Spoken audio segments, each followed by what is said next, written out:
Hello, my lovely Pisceans, and a very warm welcome to your November 2019 horoscope. Well, the month starts out on the 1st with Mercury, the planet that rules communication, technology, travel, going retrograde for the first 3 weeks of the month. Don't panic. This can be a wonderful time for completions. So if you've been negotiating a deal or a contract, buying or selling something, a new job, anything like that, if you started it before the retrograde, it can complete during the retrograde. It's just not the best time for starting new projects or for getting into something during the retro.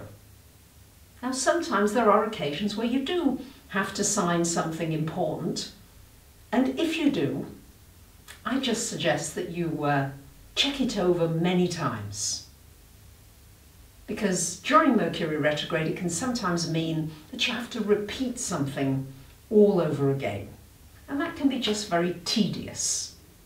But the best way to use it is to think of the letters RE, retrograde, and think about what is it you need to reassess. So for you, the Mercury retrograde, lovely Pisceans, happening in your 9th house, along with Sun and Venus there for the first day or so.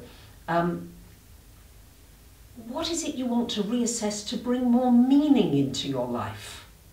What's really important to you? It's a time to look at your spiritual journey. What would you like to develop here more? What would you like to learn? What would you like to share? What would you like to teach? Perhaps you'd like to write. The 9th house has to do with writing and publishing and sharing something. Always during Mercury retrograde, it's a really good time for writing. Really excellent. And for also looking at how you communicate, for remembering to really listen to what somebody is saying to you, even if you disagree. And the Mercury retro in the 9th may be time to think about, what would I like to explore? Where would I like to go? Where would I like to travel to? What new cultures would I like to experience? It's about opening your horizons, thinking about new ways that you can open up your perspective.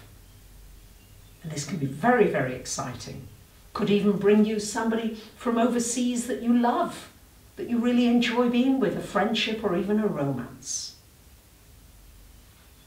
On the 2nd of the month, we've got Venus coming to join Jupiter in your 10th house. Venus and Jupiter are very happy together. They're good playmates.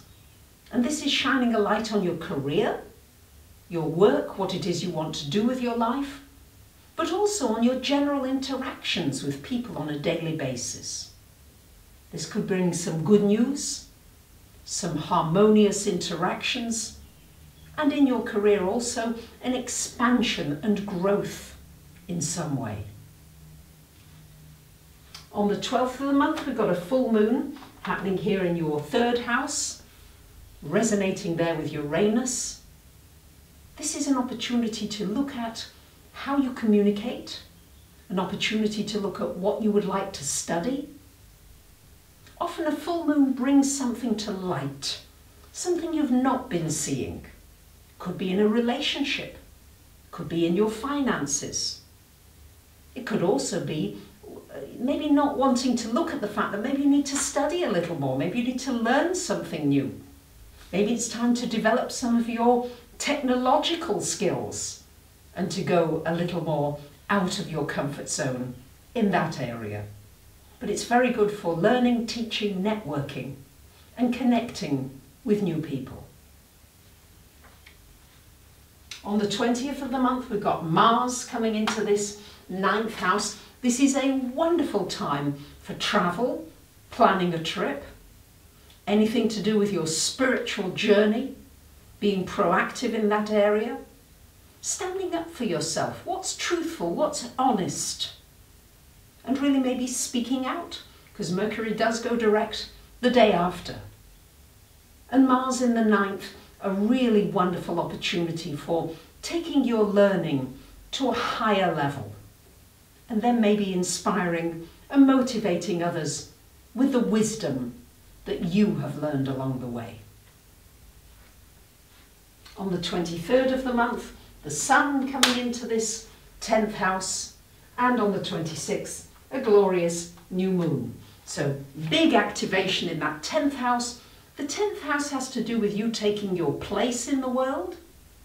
And this matters no matter what age you are, because each person has something special. You cannot be duplicated. You are not in competition really with anybody else. What's most important is that you bring forth that which is inside of you. And that's what's being called for you when the Sun is at the midheaven of the chart. It's about really bringing out and shining your light. And it could be just in a random act of kindness. It could just be in smiling at people as you go throughout your day. It could just be with having good thoughts and blessing everything, every being, everything in your life. And watch all areas of your life begin to shine. Your relationships, your finances, your career, your family, your home, all of it can begin to come to life. This is a very powerful energy for you, Pisceans, up here in the 10th house, especially for the last week of this month. So I wish you a wonderful month. Thank you for liking, commenting, sharing, and subbing. Bye for now.